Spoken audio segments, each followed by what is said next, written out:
Es un ciclo que se ha realizado en coordinación y en colaboración con la Asociación Clásicas y Modernas y lo ha coordinado Carmen Domingo. Hoy ya en la cuarta sesión damos la bienvenida a Eva Moreno, que viene desde Sevilla y bueno, por fin ha podido venir. Y muchísimas gracias por tu asistencia. Estamos lejos, pero a la vez también cerca. Eva Moreno es la autora de una biografía sobre Victorina Durán. Victorina Durán es pionera en las artes escénicas, escenógrafa, figurinista y escritora. Victorina Durán sí que rompió moldes en un mundo dominado por hombres. Dejo ya este diálogo con Carmen Domingo, a la que le agradezco una vez más su asistencia, que va a moderar este diálogo. Y también, bueno, ya estábamos hablando que ya vamos a echar de menos los martes, que Carmen Domingo ya lleva casi un mes y medio viniendo los martes a Zaragoza, pero bueno, cualquier momento y seguro que cualquier propuesta, pues ya sabes que siempre la cogemos pues gratamente porque son muy interesantes. Y ya os emplazo al año que viene también, porque evidentemente continuaremos con el ciclo Pioneras y con las propuestas pues tan sugerentes que desde Clásicas y Modernas y específicamente Carmen Domingo nos realiza. Muchísimas gracias por vuestra participación.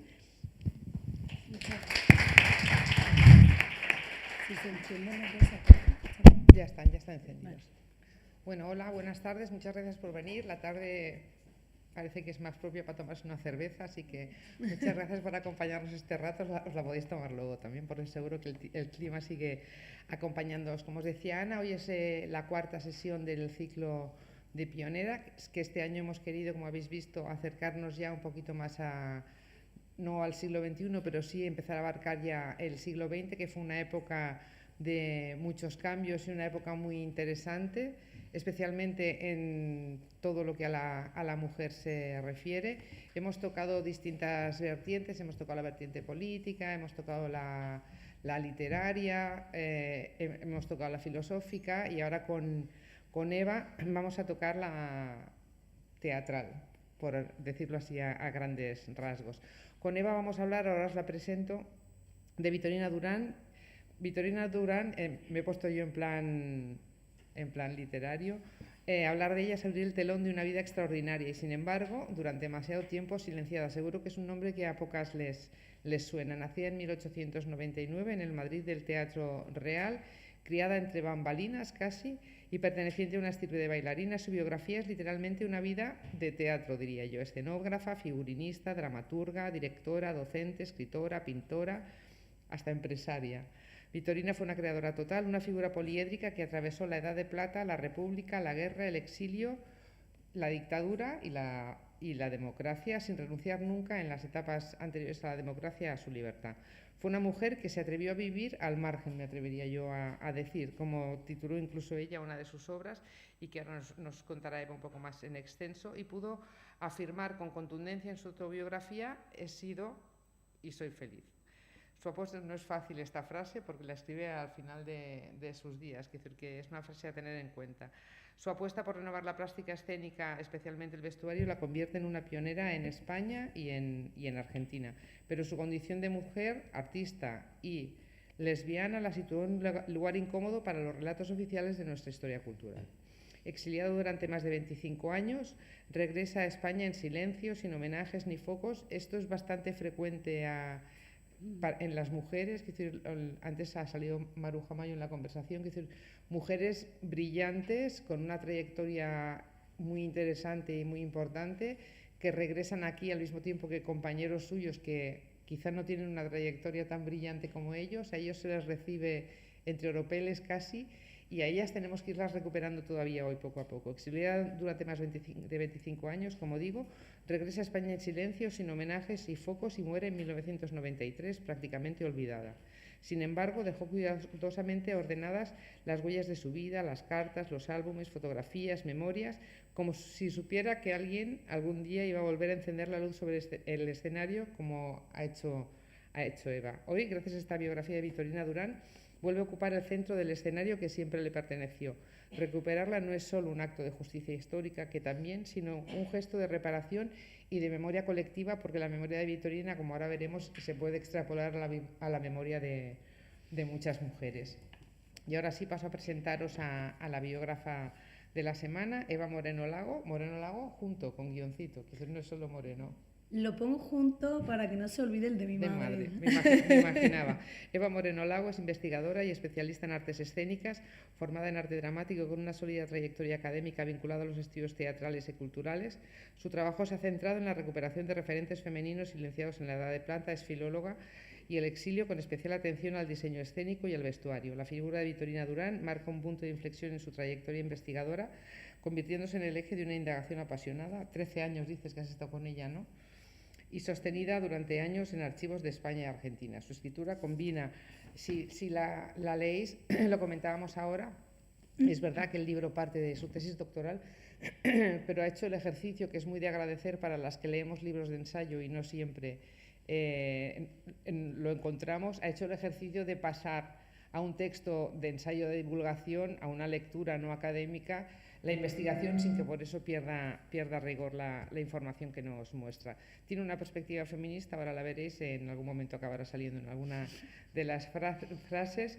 Dejarme antes de empezar a hablar con Eva que os lea, y con esto arranco ya el diálogo, cómo comienza el libro de Eva, porque nos da pautas de cómo es Vitorina.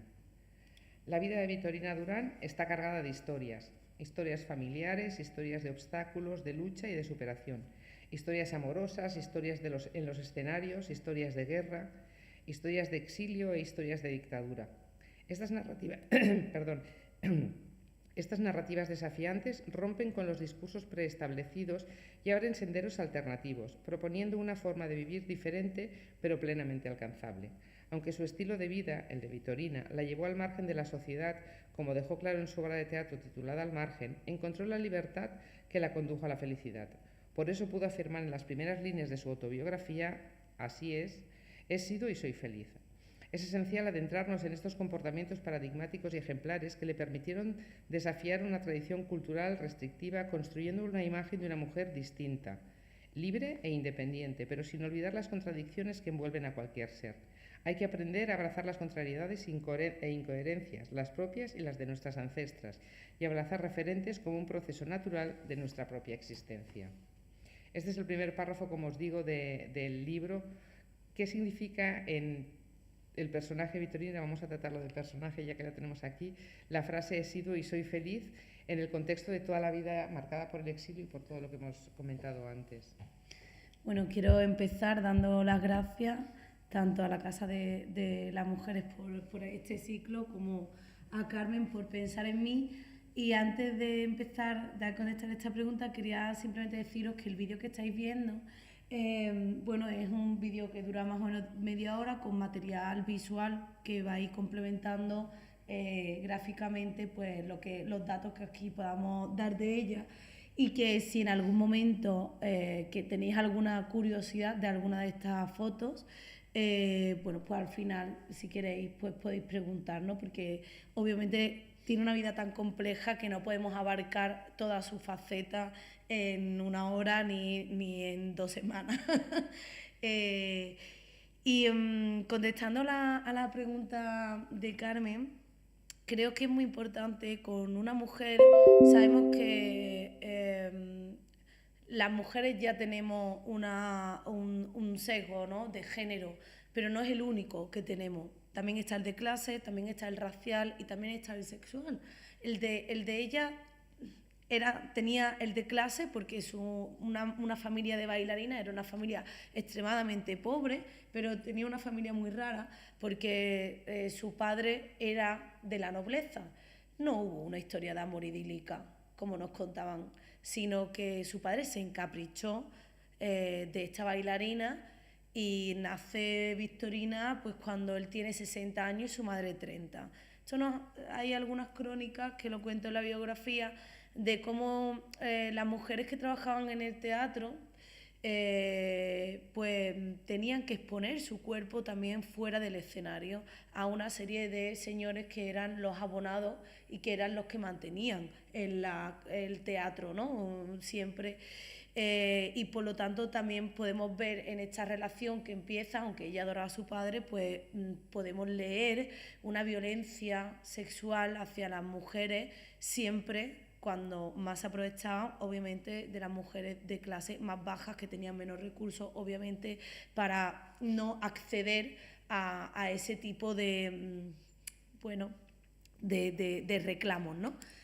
Entonces, en esta vida y con tantos sesgos que ella va a tener, ¿no? Está en una familia que no, como todas las sin sombreros que podéis conocer, y este nombre ya suena más, aunque a mí no me gusta mucho este membrete, esta etiqueta. No le gusta a casi nadie de la academia, tengo que decirte.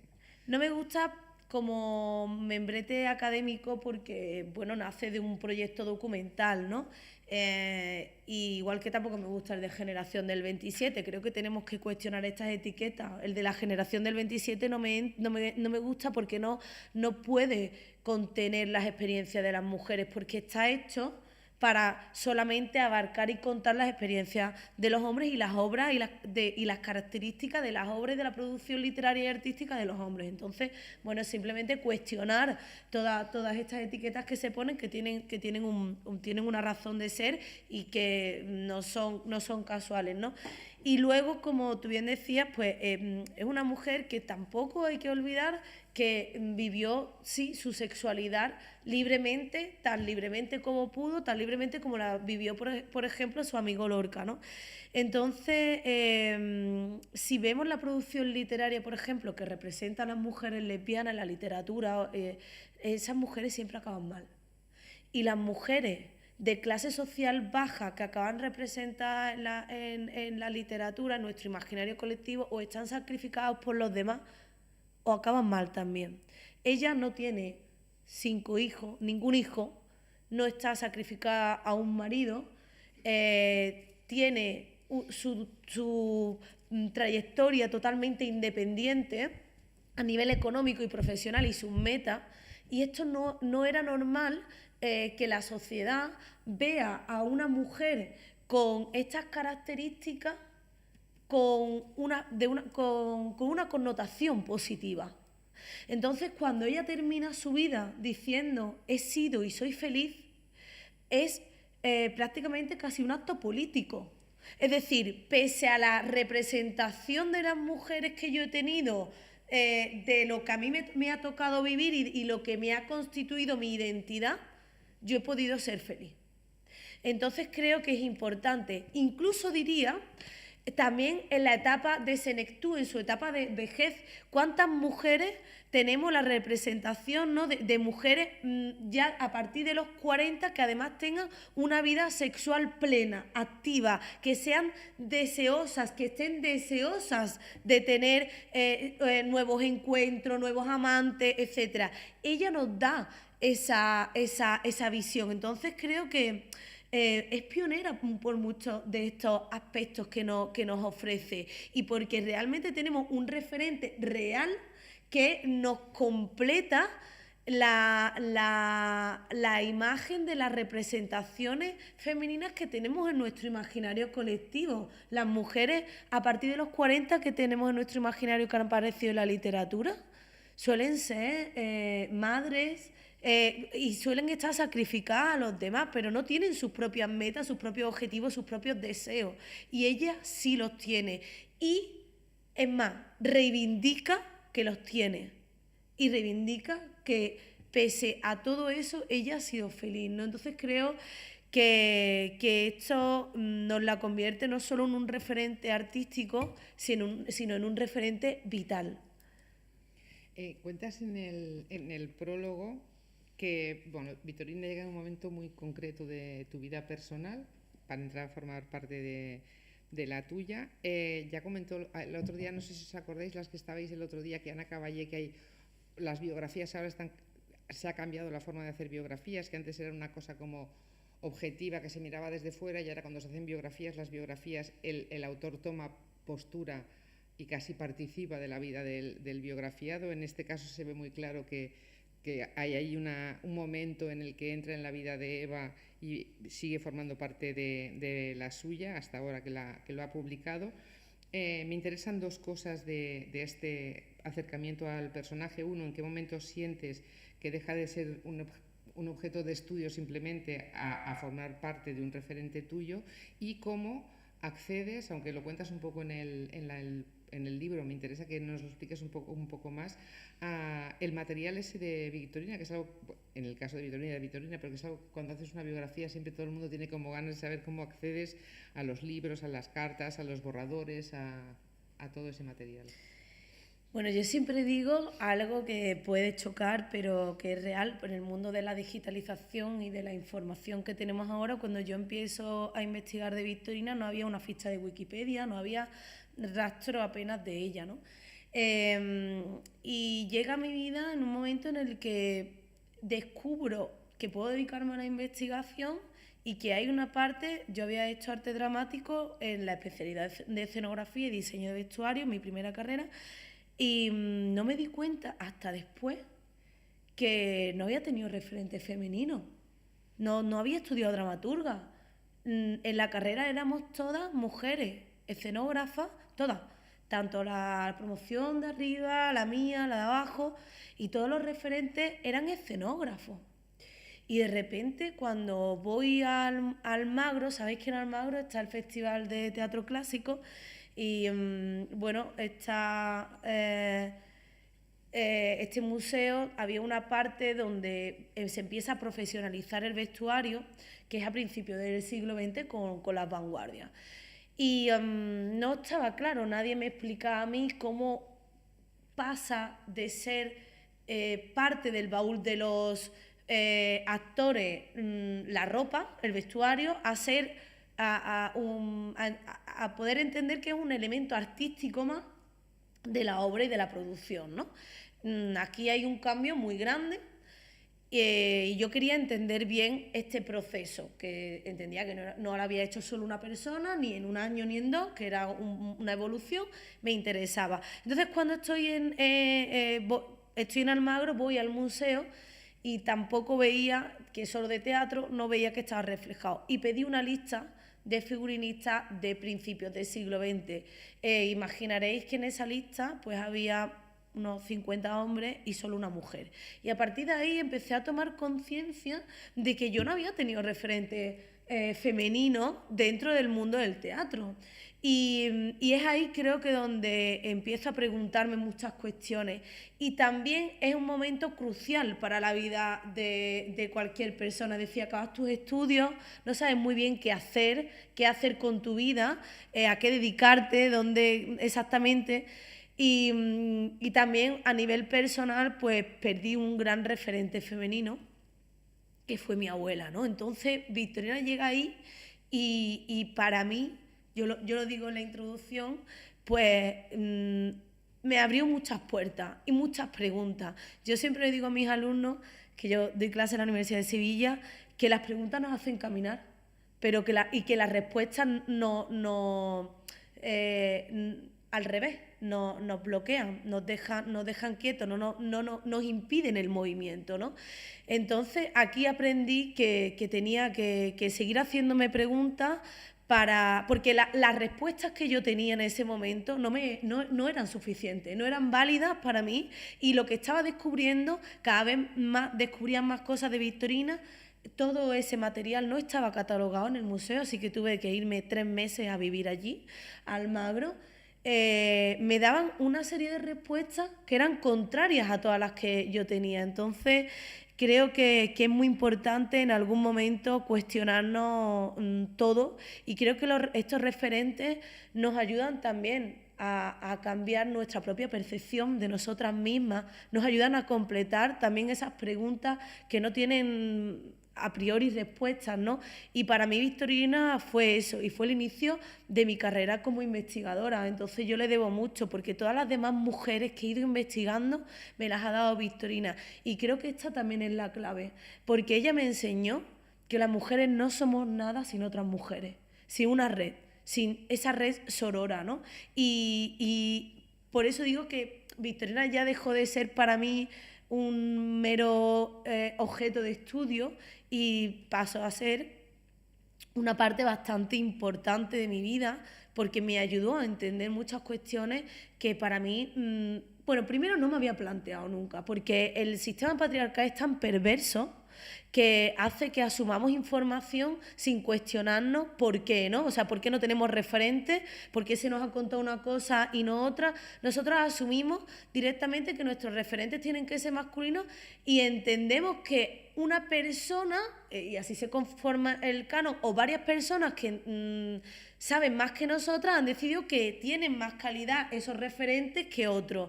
Y lo que descubrimos después es que no, que hay otras personas, otras artistas que tienen una calidad en su producción, en este caso teatral, increíble y que no las tenemos de referente por otras cuestiones y que tienen que ver mucho con la ideología, con los valores, con lo que ellas son y con lo que ellas han sido.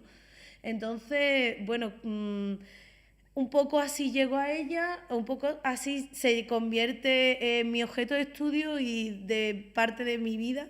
Y también os diré que a nivel de archivo, pues al ser una figura que no había nada cuando empecé, pues la biografía ha tardado 13 años, porque no es lo mismo partir de una base a tener una persona que sus amigas tampoco, cuando tú las buscas, que también son artistas, no encuentras referencias, no sabes quiénes son. Entonces, imaginad entrar en los epistolarios con nombres totalmente desconocidos, que ahora ya muchos se conocen más, ¿no? Ella, gran amiga pues de Rosa Chacel, de Elena Fortu, de muchísimas mujeres que ahora se conocen, pero que se están conociendo ahora mucho más, pero que hasta hace 5 o 6 años todavía era muy difícil rastrear esos nombres y también las imágenes que estáis viendo, no identificar esos rostros. Claro. Y ese material estaba totalmente disperso pues entre Argentina, Almagro, y todavía lo siguen teniendo algunos familiares. ¿Y cómo llegas a todo ese material y a cuánto material has podido llegar o cuánto crees que te falta que nos tiene? Bueno, me falta, os diré que ahora que ha salido la biografía, os cuento anécdotas. Esta semana, por ejemplo, me han contactado de un pueblo muy pequeño de Salamanca diciéndome que un señor en una colección privada tenía más de 70 figurines. Entre figurines, ilustraciones, silografías. También me han escrito por las redes sociales desde Buenos Aires, me mandan las imágenes. Ahora, o sea, su obra está totalmente dispersa y no sé qué me voy a seguir encontrando porque de verdad Victorina es una caja de sorpresas. Es como Pandora, que abrió abrió un cajón que salió ahí algo que no se esperaba. Entonces yo creo que cada vez nos sorprende más y necesitamos más investigadoras que sigan estudiando toda su faceta, porque ella es una artista poliédrica absolutamente, periodista, escritora, dramaturga, tiene poesías todavía inéditas, escenógrafa, figurinista, docente, fue la primera mujer catedrática de indumentaria, en lo que ahora es la RESA, la Real Escuela Superior de Arte Dramático. Bueno, también fue empresaria. Cuando ya se jubiló montó un bar de copas que le duró solo un año porque invitó a sus amigas siempre, entonces se arruinó al año. Pero una mujer muy inquieta, pintora, hizo muchísimas exposiciones. Yo he intentado recoger todos los datos que tenía y hacer también una tabla, ¿no?, al final en los anexos para catalogar esa información. Pero yo sé y soy consciente de que esta biografía es incompleta. Lo empiezo así y la termino así, porque es una vida tan rica, tan compleja, tan plena y tan grande, es decir, en años, porque duró 94 años, murió a sus 94, y aún ciega ella seguía pintando. O sea, eso nos habla de la creatividad y de la inquietud que ella tenía continuamente, ¿no? Entonces yo no sé qué me puede deparar y lo que he ido encontrando ha sido a través de los años. La familia pude dar con ella, pero cuando di con una se murió a los meses, perdí el contacto, es decir, es un trabajo muy lento el de la investigación. Señalas en el libro que tiene una triple coordenada, bueno, hay más, pero tú lo marcas en 3 partes: género, orientación sexual y proyección artística de ella, que quizá esta coordenada triple puede dificultar la trascendencia que tuvo para llegarnos. ¿Crees que alguno de estos factores es el que pesa más sobre otro en el borrado posterior? Bueno, ser mujer, sí, evidentemente. Ser mujer, sobre todo, como yo digo, en un mundo de hombres. La escenografía era un terreno muy masculinizado, es decir, la mujer dentro del ámbito teatral estaba bien vista y era necesaria dentro de la profesión de actrices, ¿no? De cantantes, bailarinas, pero dramaturgas, directoras, escenógrafas, empresarias, diseñadoras de vestuario, son todo profesiones mucho más masculinizadas, un terreno muy masculino. Entonces no es lo mismo ser mujer en un mundo o en un ámbito mucho más feminizado porque la sociedad te acepta y entiende que estás haciendo lo que te corresponde, al rechazo que puede haber en un mundo mucho más masculinizado donde tienes muchos más obstáculos, primero para acceder, y cuando accedes, porque había muchos empresarios que no van a aceptar que la escenografía la haga una mujer. Y luego con el vestuario yo lo cuento mucho. Yo no tengo los registros porque muchos de sus trabajos no aparecen firmados. Ella hace el vestuario de la primera obra que se filma, que pasa al cine de Lorca, de Bodas de Sangre, en 1938. Sabemos, tenemos el contrato, tenemos bocetos de figurines, tenemos mucha documentación. Cuando pasamos a los créditos, nadie figura como diseñadora de vestuario. Entonces hay un borrado muy fuerte. ¿Pasa con compañeros hombres? No. En otras películas sí que consta el figurinista. Mira, el proceso para ser una mujer de teatro sin ser actriz, cantante, etcétera, es el siguiente. Esta renovación que pasa a principios de siglo XX es que las vanguardias traen el concepto de arte total. Es decir, la escenografía no es un mero decorado que informa de dónde están, sino que es un elemento artístico, y también el vestuario, incluso la interpretación, es decir, todos los elementos son artísticos, la música. Esto implica que las personas que van a trabajar en este tipo de teatro de arte total son casi todos pintores. Estos pintores tienen un nombre cuando son pintores y son llamados a trabajar en este tipo de obras, que no son las obras más típicamente comerciales, las que más se consumen. Por ejemplo, Picasso hace los figurines del ballet ruso con esta concepción. Entenderéis que Picasso no va, o sea, solamente por tener a Picasso se va a poner en los carteles, los grandes carteles que anunciaban ese espectáculo, se pone el nombre de Picasso. Dalí, o sea, todos ellos, todos los pintores vanguardistas van a hacer sus incursiones en el ámbito teatral. Cuando son las mujeres con este mismo concepto de arte total, su nombre sí desaparece. Pero el de ellos no, porque ya son artistas renombrados. Tienen un peso y ya es un reclamo que su nombre esté en cartel. Claro. Al hilo de esto que dices, de la invisibilización de las mujeres en esa época, señalas que en el regreso a España de Vitorina en los años 60, que su regreso pasa prácticamente desapercibido, a diferencia, como hemos comentado antes, de muchos hombres. Y bueno, yo estoy pensando, la foto está mítica de Alberti, que María Teresa está aquí detrás y solo sacan a Alberti como si María Teresa no fuera nadie. ¿Qué nos dice ese silencio sobre la construcción de la memoria democrática en nuestro país en general? Bueno, entendiendo que también la transición utilizó a los exiliados para contarnos y para blanquear una imagen que era la de la libertad, y que para mí quería tapar pues todo el pacto del olvido que se estaba haciendo con todo lo que tenía que ver con la memoria con la memoria histórica, ¿no? Entonces, para mí se utilizan los exiliados un poco para blanquear, pero los exiliados igualmente, y volvemos, con un nombre que todavía, que eran los que circulaban sobre todo en las librerías como con los libros prohibidos. Decía Alberti, circulaba en las librerías, pero siempre estaban prohibidos esos libros. Entonces, es una estrategia política más. El nombre de ellas no es tan conocido, así que no es una estrategia política. O sea, como no son visibles, no importa, nadie, no tiene que ver no nos va a ayudar a blanquear esa imagen de la transición y de la libertad que se está vendiendo. Y lo que hace precisamente esa estrategia política es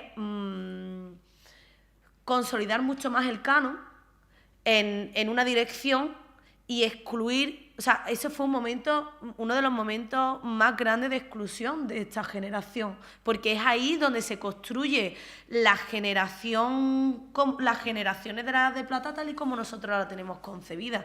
Entonces, para mí la transición es un momento de exclusión hacia las mujeres. Ellas no importaban, porque sus libros, los libros de más éxitos de ella en el exilio, se venden en el exilio y se quedan, o sea, en Buenos Aires, en México, y no llegan, y no van a llegar hasta ahora que lo estamos editando y reeditando y sacando de los cajones también los inéditos. Porque, y ahora vuelvo a Victorina, si ella va a hacer la primera obra, una de las primeras obras teatrales de temática lésbica, ¿qué escenario va a poner, va a representar a una obra que tiene 2 protagonistas que son lesbianas? No tiene cabida. Y ella lo sabía cuando lo escribe. Igual que eso, hay temáticas... Perdona, ¿y se estrena en ese momento o no? No, ninguna de ellas. Igual que las otras temáticas, hablamos, por ejemplo, de Carlota O'Neill, que tiene temática también donde reivindica el papel, dentro también de teatro, ¿no? El papel de las mujeres modistas obreras. Son temáticas que no cuajan, que los empresarios no van a representar porque no les interesa, porque su público no está formado en esas temáticas, y tampoco las editoriales las van a publicar, porque todavía, y creo que ellas son muy conscientes de que España no estaba preparada para ciertas temáticas. Una de las obras que a mí mayor impacto me causaron de Victorina está basada en un hecho real y es de un abuso sexual continuado de una persona con bastante influencia y renombre en Argentina, que secuestraba con una red de personas que lo ayudaban a niñas entre 10 y 13 años, y una de ellas pues murió desangrada. Y ella hace una obra de teatro denunciando esto que estaba pasando. Es que son temáticas muy fuertes que en ese momento no subían al escenario, y tampoco había novelas tan directas para denunciar la violencia que estaban sufriendo todas las mujeres. También denuncia cómo están estigmatizadas las madres solteras. Es decir, podemos ver que hay unas temáticas que ellas son conscientes de que necesitan escribir de esas temáticas, porque son sus experiencias, unas experiencias que no tienen representación real en la producción literaria y tampoco artística, que ellas quieren escribir sobre esto, pero que no van a encontrar un éxito editorial, no lo van a publicar siquiera, y lo que van a hacer en muchas ocasiones es pues tener círculos más privados donde se leían estas obras, porque yo hablo en algún momento de que es una escritora muchas veces que a mí me da la sensación que es sanadora, que es terapéutica, que necesitaban hablar de lo que les estaba pasando, de cómo eran violentados sus cuerpos. Si eras mujer y te quedabas embarazada y el padre abandonaba, tenía una serie de violencias que acababa sometida. Dentro del matrimonio había otras, si eran lesbianas, otras. Entonces, al final, ellas forman una comunidad en la que hablan de todos estos problemas que, cuando las mujeres están aisladas, no pueden compartir. Al hilo de esto que dices de la obra de teatro de una relación lesbiana, Victorina tiene una biografía que tiene 3 partes o 3 autobiografías, ya no sé cómo tenemos que decirlo exactamente. Una de ellas exactamente explica, es la primera autobiografía, la primera muestra que tenemos de autobiografía hablando de relaciones lésbicas. ¿Qué supuso en ese momento, en el momento de escribirlo para ella? ¿Y qué efecto, suponiendo que lo conozcamos, tuvo sobre la familia y en el contexto?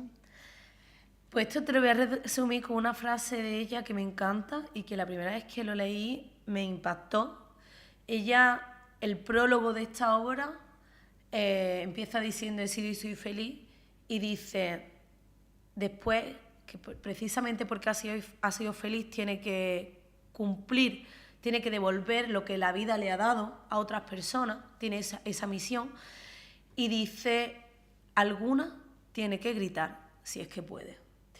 Y ese es el impacto. Ella lo que hace es gritar un montón, y sí, gritar, no contar, no narrar, gritar un montón de experiencias de mujeres. Al final su autobiografía no es su autobiografía, es algo coral, porque vemos, son un montón de capítulos donde podemos ver la experiencia de muchas mujeres, muchas de ellas casadas, así que vamos a adentrarnos también en cómo era la realidad de muchas mujeres casadas, que van a descubrir, por ejemplo, por primera vez el placer sexual con otra mujer, porque a su marido, y lo dice y lo denuncia, nada le importa su placer sexual, solo su carácter reproductivo, como si fueran una incubadora. Y Victorina lo dice en el prólogo de una forma muy directa y muy reivindicativo, ¿no? Yo creo que para ella fue construir su propia identidad, esta autobiografía, porque la construye con fragmentos, y es lo que yo he podido descubrir con los borradores, con fragmentos que ella escribe a lo largo de toda su vida. Es decir, ella escribe sus propias experiencias y luego las reúne. De hecho, es una autobiografía muy fragmentaria, precisamente por esto. Su primer relato lo escribe en 1934, el que cuenta su experiencia con Margarita Xirgu es un diario, así que tiene esta estructura diarística, que luego tiene otro que es una novela y que ficcionaliza los personajes. Y es muy interesante porque cuando descubre los borradores, algunos han aparecido ahí, ella ese capítulo lo construye como una novela, y el personaje protagonista se llama Raquel, y cuando encontramos los borradores Raquel aparece tachado y arriba aparece un pronombre en primera persona, yo, grande, y todo lo que estaba en tercera persona acaba en primera persona, ¿no? Y en el prólogo dice, yo soy la protagonista de esta historia, pero no quiero decir el nombre de ninguna de estas mujeres, así que lo voy a ficcionalizar porque no quiero producir un escándalo público. Aunque muchas de esas mujeres ya habían fallecido, como Margarita Xirgu, eran mujeres muy conocidas y no quería manchar su imagen, porque sabía que se entendiera que algunas de estas mujeres eran lesbianas o bisexuales, le iba a suponer todavía, todavía ya lo escribe en 1980, pero todavía hoy día un conflicto con la familia. Eso te voy a decir, y con la familia de ella, que la familia de ella acepta, y sus amigos, con normalidad. Sí, la de ahora sí. Pero bueno, a mí me cuentan algunas anécdotas que les decían, ahora las que la conocen, aunque ya tengan 60, 70, 80 años, pues cuando la conocieron eran adolescentes, ¿no? Entonces siempre me dicen que a lo mejor su madre le decía, la tía Victorina la queremos mucho, pero es una invertida. Y que algunas se asustaban y decían, ¿qué será eso de invertida, no? O sea, me va a contagiar algo, me va a pegar algo.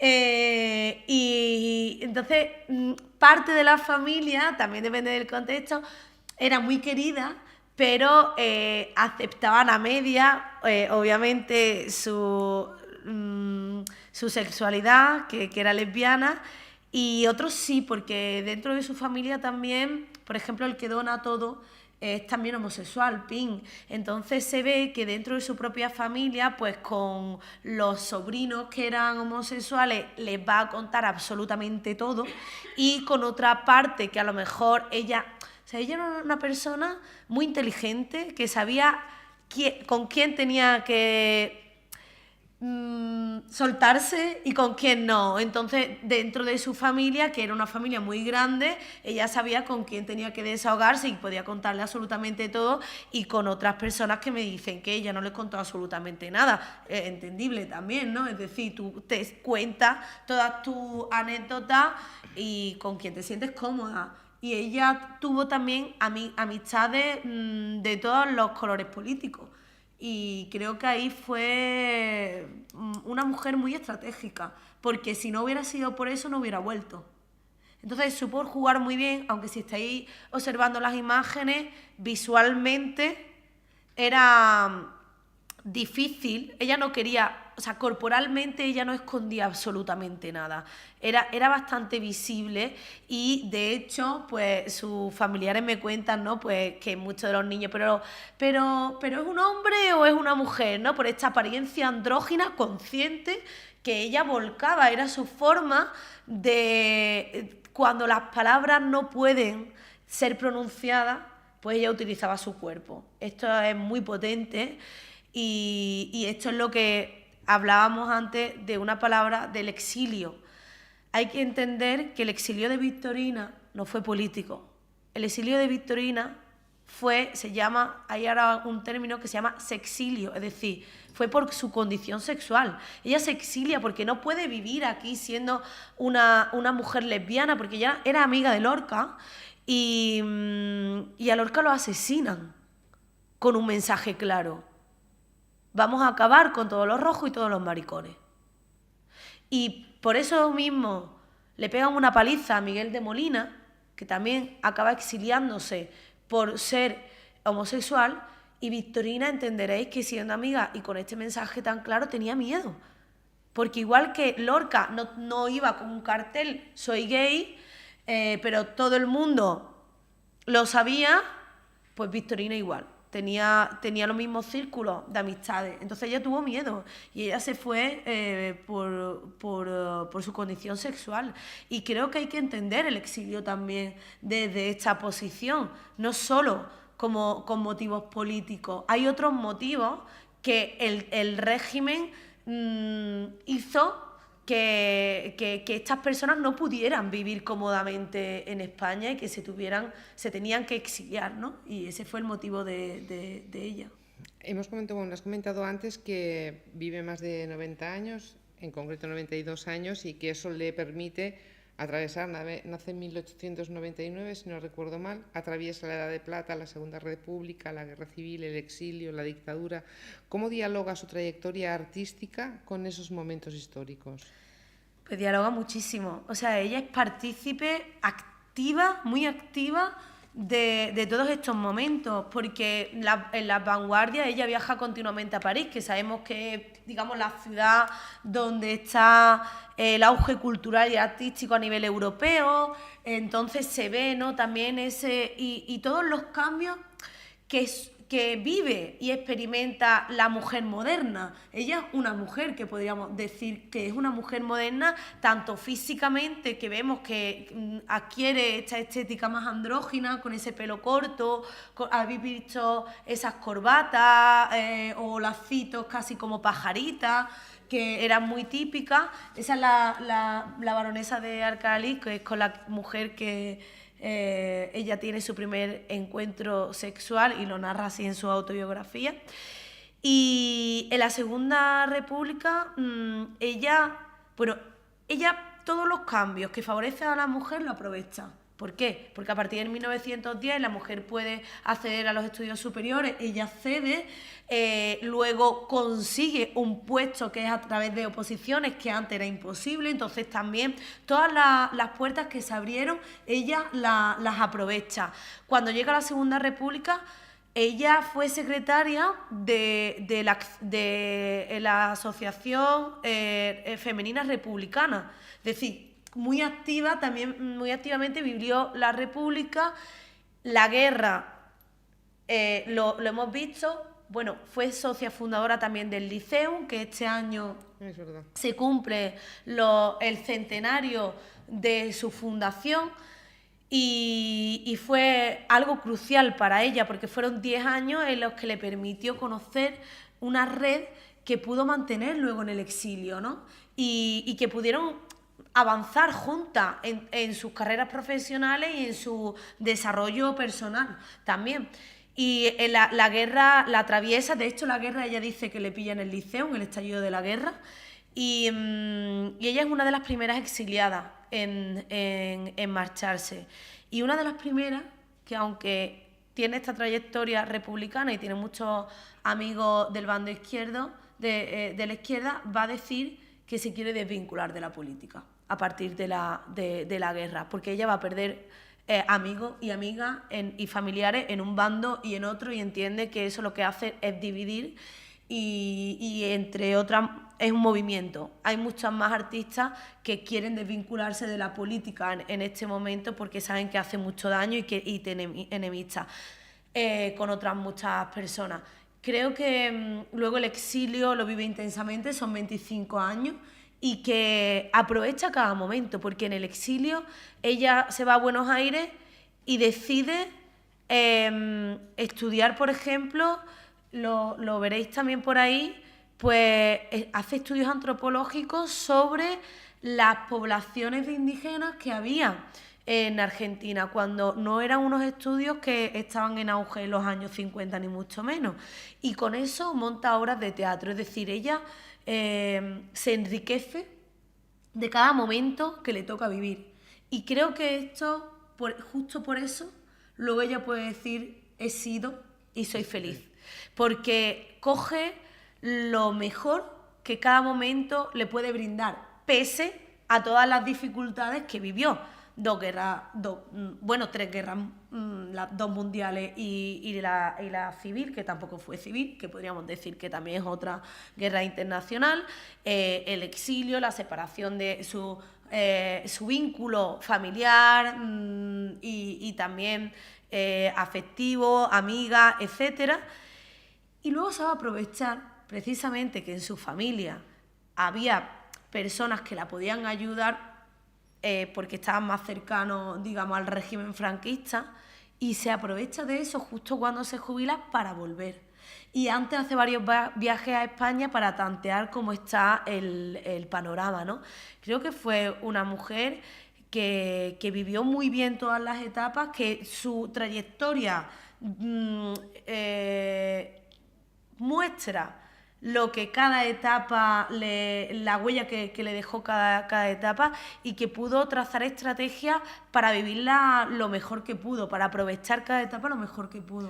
Casi la pregunta esta la has medio respondido, pero me gustaría ver si tienes alguna cosa más que matizar. Estabas hablando que cuando estaba en Argentina aprovecha mucho esos 25 años de exilio argentino. Muchos intelectuales salieron para Argentina en aquel momento y ella colaboró con muchos de ellos, es decir, que no es... que se juntan los españoles en México, en Argentina, en ese exilio republicano, por más que unos sean un exilio más político que otros. ¿Tú crees que su trabajo y su puesta en el exilio supone más un refugio para ella o un desarraigo de donde venía? No, un desarraigo no, porque fue más un refugio, fue una forma de poder vivir en libertad, de continuar la libertad que ella había experimentado en la Segunda República. Es decir, ella sabía que si se quedaba en España, bueno, no lo sabía al principio, porque la guerra pensaban al principio que era cuestión de días o de meses, no sabían el alcance que iba a tener, pero sabía que tal y como estaba surgiendo todo, no podía permanecer en España. Entonces el tiempo que necesitara estar fuera para poder seguir viviendo esa libertad, lo iba a hacer. Entonces fue una forma de continuar la vida que había adquirido a partir de los años 20, y esto es importante porque para ella, o sea, ella no fue siempre tan libre. Ella cuenta que ella siguió las directrices de la familia hasta los años 20. Es decir, la familia no quería, que ella primero hizo declamación, estudió declamación, pero la familia paterna, que era la burguesa, acordaros, no quería que fuera actriz, porque aquello, según le dijeron, no era católico ni estaba bien visto. Luego quiso ser pintora, pero no, las mujeres que habían estudiado Bellas Artes luego las desviaban a las artes decorativas, es decir, aquellas artes que decoraban el hogar y que por lo tanto era más propio de lo femenino. Y no solo la desviaron ahí, sino que le obligaron a estudiar la escuela normal para ser maestra, que eso sí es una profesión muy aceptada. Y ella odiaba dar clases a los niños. Ya la escuela superior fue diferente, ¿no? Pero ella decía que odiaba entrar en una clase de niña y que lo hacía porque dócilmente aceptaba lo que se esperaba de ella, lo que esperaba su familia de ella. Entonces, ella en los años 20 también tuvo un novio, que lo quería, lo admiraba, pero no lo quería y no sentía una atracción sexual por él. Y justo cuando tiene su primera experiencia, en 1921, ahí entiende que ella tiene que hacer lo que quiera hacer. Y con esa mujer, por eso ella también nos enseña cómo hay personas que pasan por nuestra vida y nos dejan una huella muy grande. Y también nos ayuda a entender que tenemos que quedarnos con eso, no con lo que luego posteriormente hemos podido sufrir con esas relaciones, sino con la huella positiva que nos han dejado. En este caso ella aprendió con esta mujer que era ella la que tenía que tomar sus propias decisiones, según sus gustos, sus preferencias, y no según lo que quería la familia o esperaba de ella, ¿no? Entonces, por eso le agradeció siempre a esta mujer, pese a la ruptura posterior y ese dolor, ¿no? Que luego parece que pesa más eso que lo que nos ha aportado. Y al final ese aprendizaje creo que lo llevó a todas sus etapas. Ahora yo tengo que hacer dentro de las posibilidades sociales y políticas que me permiten lo que yo quiera. Incluso, como dice en su obra de Teatro al margen, aunque tenga que coger un camino que normalmente la gente no coge, pero es el que yo quiero y es el que a mí me va a hacer feliz. Tú hablas mucho, que yo en eso discrepo, de que el exilio no es político, un exilio sexual para mí también es un exilio político. En la investigación, en la tuya, en el libro, quiero decir, aparecen espacios como has mencionado ahora, el Liceum Club o el Teatro Real, como lugares de socialización y poder. ¿Hasta qué punto esos espacios son también espacios políticos que a ella le sirven también para reafirmarse como profesional? Sí, es cierto que, matizo porque decía que no es político al uso de la política. Al uso de republicanos cómo, y sublevados. Sí, de cómo ese término se ha utilizado en los estudios del exilio republicano, ¿no? Que no tiene esa dimensión, tiene más la dimensión, como estamos diciendo, ya que ella decía que hay miles de los personales políticos, ¿no? Es decir, efectivamente, pues tu condición sexual también al finalmente te acaba posicionando políticamente, ¿no? Y los espacios, estoy muy de acuerdo que el Liceum Club, las tertulias que se formaban alrededor de algunos espacios intelectuales, ya sea el teatro, el saloncillo del Teatro Español, en el Colón, en algunas revistas también, donde había una presencia femenina dentro en la dirección, como una revista muy poco estudiada, Saber Vivir.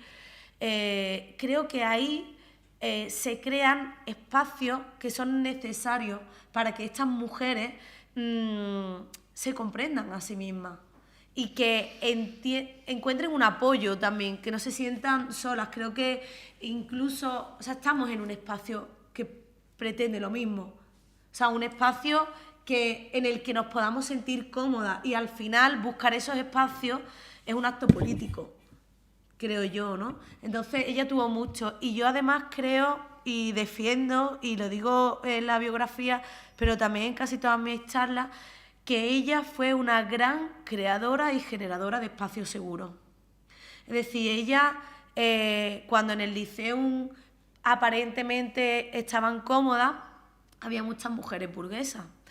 Una de las que le incomodaba la presencia de Victorina, porque era lesbiana, pues era Carmen Baroja, ¿no?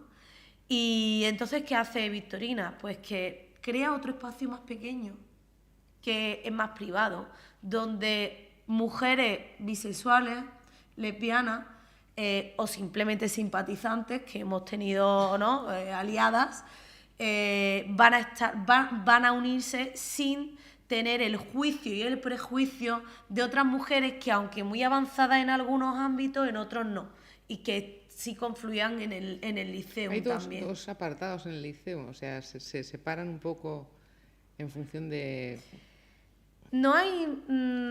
o sea, el encuentro era colectivo, pero como eran muchas socias, llegaron a ser 500, entonces pues cada una hacía su grupo, y que había desde... La gran mayoría eran muy burguesas, pero dentro también de las burguesas estaban algunas mucho más conservadoras. Había un núcleo muy, muy conservador dentro del Liceum, y luego pues tenemos otras mucho más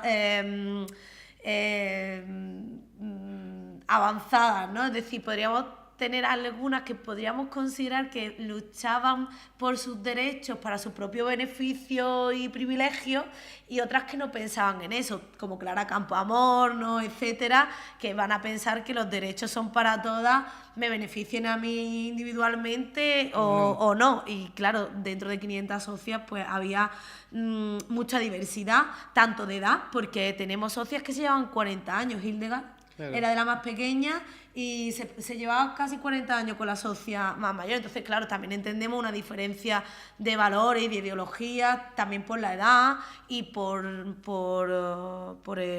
la clase social, que también marca mucho. En el libro utilizas la metáfora teatral para estructurar la vida de Vittorina, en actos, telón y escenografía. ¿En qué momento entiendes que esa es la forma para escribir? Porque hay un momento en el que cuando estás investigando todavía no sabes cómo quieres contar el personaje. Entonces, entiendo que cuando tú ya sabes esas tres partes es cuando te lanzas a... Claro, yo hice la tesis doctoral de ella, pero lo que queda ahí de mi tesis es un 10%, porque en la tesis doctoral pues todo el cotilleo amoroso no entra. Por ejemplo, ¿no? Todos esos desvaneos que tenían que estar también, porque algunos son muy divertidos y tenían que estar, ¿no? Todas esas anécdotas, pues una tesis doctoral pues no entra, lo más personal. Yo reconstruí la parte, su producción escenográfica y de diseño de vestuario. Entonces yo, cuando estaba haciendo la tesis, entendía que tenía que hacer una biografía de Vittorina, porque no había ninguna. Y cuando vi que también sus afectos estaban relacionados con el mundo del teatro, es decir, muchas amantes y parejas que venían del mundo del teatro, pero que también su escritura, cuando encuentro su escritura, tiene un carácter muy teatral, aparte de estas obras de teatro que escribe, también cuando hay apuntes, muchos de sus apuntes son prácticamente dialogados, es decir, ella es una mujer de teatro. Yo la entendí así. Ella se rodea siempre de gente de teatro. Desde que nace, ella dice que aprende a andar en el teatro real, porque, claro, la baja maternal es ahora. Pero antes las bailarinas se llevaban a sus hijas a los ensayos, a los camerinos. Y su abuela también era bailarina. En su casa había trajes de teatro. Entonces ella cuenta de alguna forma, no tan directamente, y yo entiendo que el teatro atraviesa toda su vida. Y el teatro, ella dice que cuando ella se exilia no sabía, claro, vas con una mano delante y otra detrás, perdonadme la expresión coloquial, pero es así. Ella dice, lo único que sé que me va a salvar es mi trabajo en el teatro. Entonces al final el teatro le va a dar el nombre que tenía, el reconocimiento en el mundo social, artístico, le va a dar sustento económico, le va a dar amiga, le va a dar amante, le da mucho el teatro y estructura su vida desde su nacimiento hasta prácticamente su muerte. De hecho, tanto es así que ella comparte, ella fue muy generosa, no tuvo mucho dinero nunca, pero comparte su casa, su última vivienda, con un actor de teatro y su pareja, porque sabían que los actores y las actrices, como no cotizaban diariamente, luego no tenían paro, entonces si tenían alguna enfermedad o estaban totalmente desvalidos. y ella termina compartiendo la casa con un amigo suyo muy joven, de actor, y siempre le intenta dar esa protección a la gente del teatro, ¿no? Que siempre ha estado tan desprotegida a nivel de derechos laborales. Entonces yo entendí que su vida tenía que estructurarse a través del teatro, porque había sido así en la realidad, y a nivel metafórico en la escritura biográfica, pues eran actos y eran escenas, diferentes escenas. Entonces hay escenas de sus primeros amoríos, escenas, yo hablo, ¿no?, de escenarios también, porque creo que las anécdotas que podamos hablar y contar de ellas en todos los niveles, desde el más personal hasta el más artístico, pues tiene más sentido concebirla desde lo dramatúrgico y lo teatral, que es lo que marcó completamente su vida. Estamos hablando de Vittorina y parece que era un ser impoluto, sin ninguna contradicción. Tú dices que hay que comprenderla desde la complejidad de sus imperfecciones, pero ¿qué contradicciones te resultan más reveladoras de ella? Wow, sí, esta es una pregunta difícil, y creo que cuando yo hablo de que ella es un referente de vida y que ha pasado también a ser algo más de objeto de estudio para mí, tiene que ver con todos estos aprendizajes que ella, ¿no?, a través de su archivo, pues me ha ido dejando.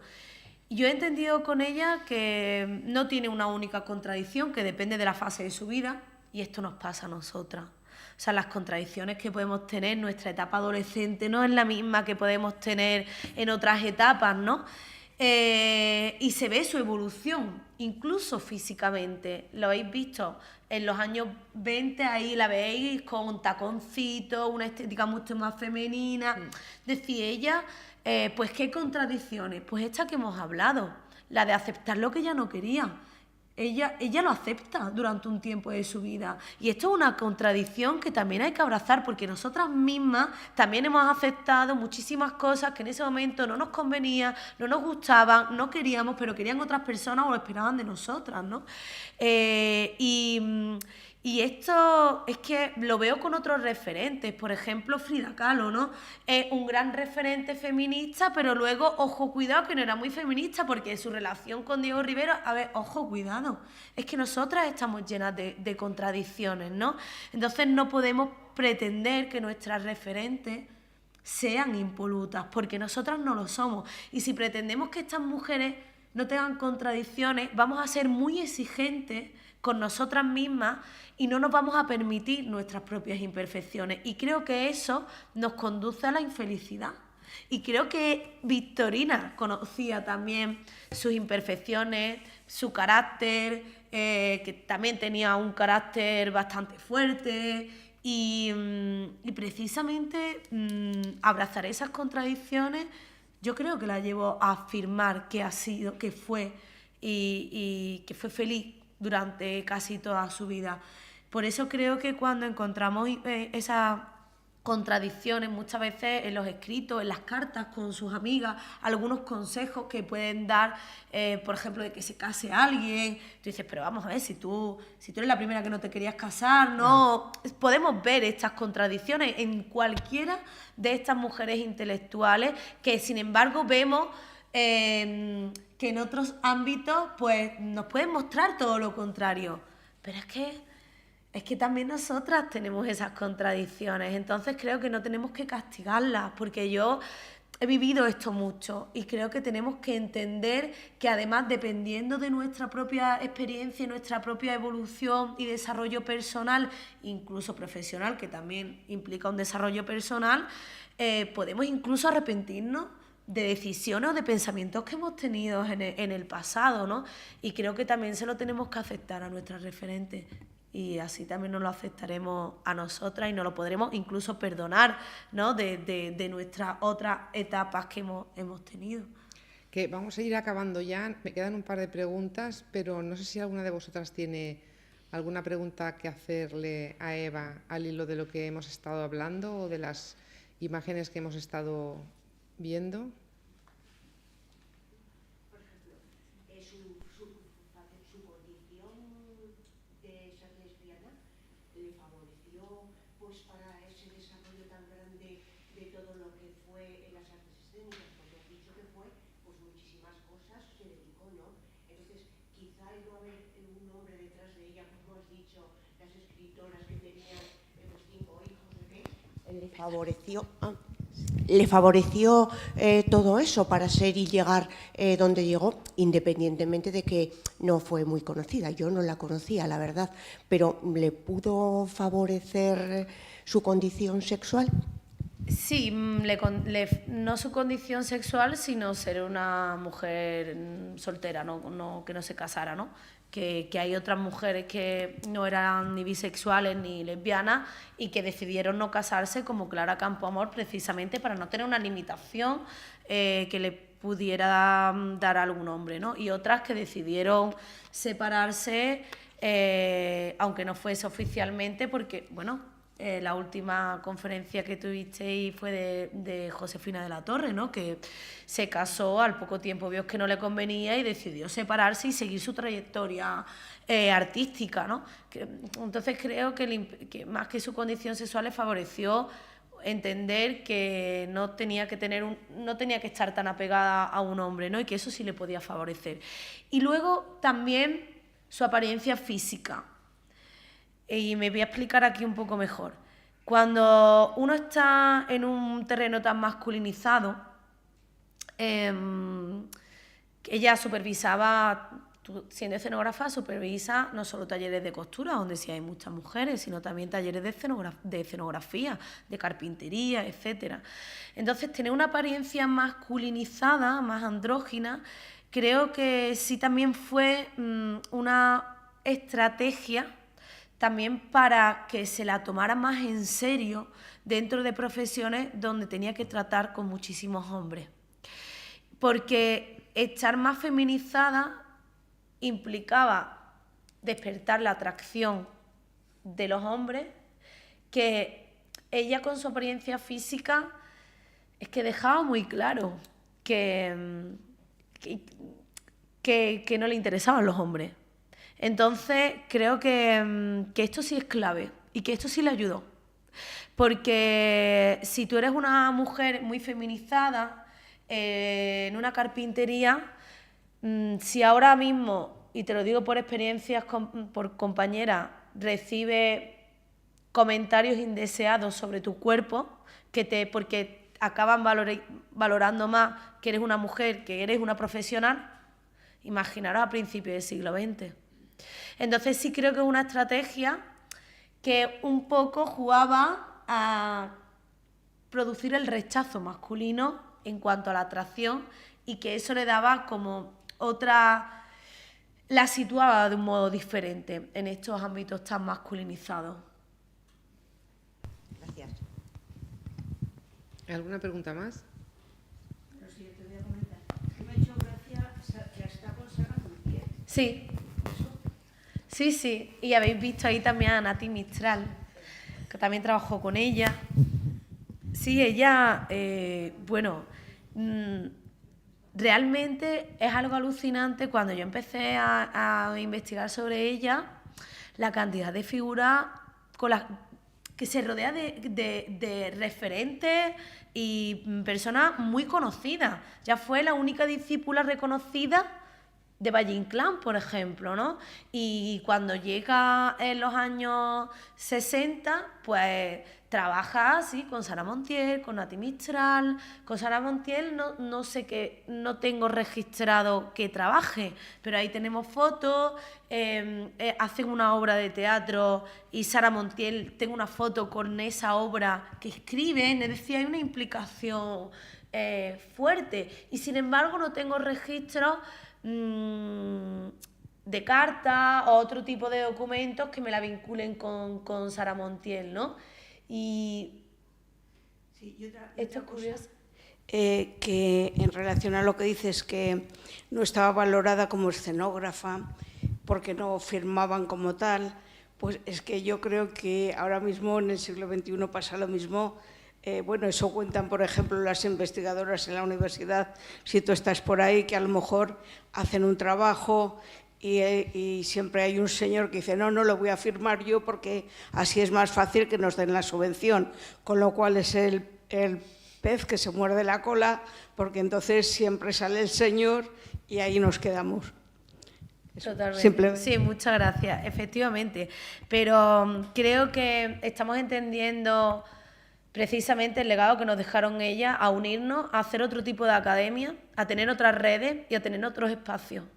Porque sin eso, efectivamente, seguiría pasando esta invisibilización de ser los hombres los que firman, y ya tenemos asociaciones universitarias de estudios de las mujeres y una conciencia que entendemos que nos tenemos que aliar entre nosotras para que esto no ocurra, porque la mayoría de las investigaciones más pioneras y sobre todo en relación al descubrimiento, a la recuperación de la obra de mujeres, no podemos olvidar que lo estamos haciendo las investigadoras. Y esto es así, porque hay también algo personal que nos atraviesa, porque hemos visto a nuestras mujeres, a las mujeres de nuestras familias también hacer trabajos que no se han reconocido, al nuestro propio. Entonces, claro, hay algo que te atraviesa y te duele y que necesitas y entiendes que lo que es personal para ti y que te sana a ti esas heridas, también sana a otras mujeres al devolver estos referentes, ¿no? De hecho, la última pregunta iba en esa línea. ¿Crees que hoy estamos reescribiendo o empezando a reescribir la historia cultural de España desde una perspectiva más inclusiva donde estemos todos, o todavía quedan muchos olvidos? Sí, creo que llevamos años, que hay investigadoras que empezaron hace 30 años y que son estudios que han quedado ahí muy, muy enterrados, y que precisamente una conversación que hemos tenido, creo que ahora, de la mano de personas que también hacen divulgación y que llegan a otro público, es cuando se están visibilizando más. Pero estos discursos venían de lejos. Y es peligroso siempre decir que es ahora cuando lo estamos haciendo, porque, por ejemplo, Margarita Nelken, que si os suena de este mismo periodo, ya hizo un ensayo donde recuperaba un montón de escritoras. Es decir, esto es algo que nos ha venido preocupando y lo estábamos haciendo hace mucho tiempo, solo que creo que ahora estamos entendiendo, las investigadoras no podemos dar clases, estar metidas en un archivo y también divulgar, es decir, tenemos que repartirnos el trabajo y tenemos que aliarnos con otras mujeres, como por ejemplo Tania Bayó, que ha hecho el documental, o que se haga divulgación y que hay otros altavoces, ¿no? Y se llega a la sociedad. Creo que eso sí se está haciendo ahora, se está consiguiendo ahora, ¿no? Poder vincularnos más, todavía hay mucho por hacer. Creo que todavía no está muy unida la academia con la divulgación, porque, bueno, parece que una cosa es más prestigiosa que otra, tonterías además muy impuestas por el patriarcado y por el capitalismo, ¿no? Y por esta cosa del prestigio, no. Si nosotras estamos recuperando a estas mujeres y estamos yendo a los archivos, necesitamos de otras mujeres que puedan divulgar ese contenido que estamos sacando de los archivos a otro tipo de público, porque en la universidad somos 4 gatas, sin más.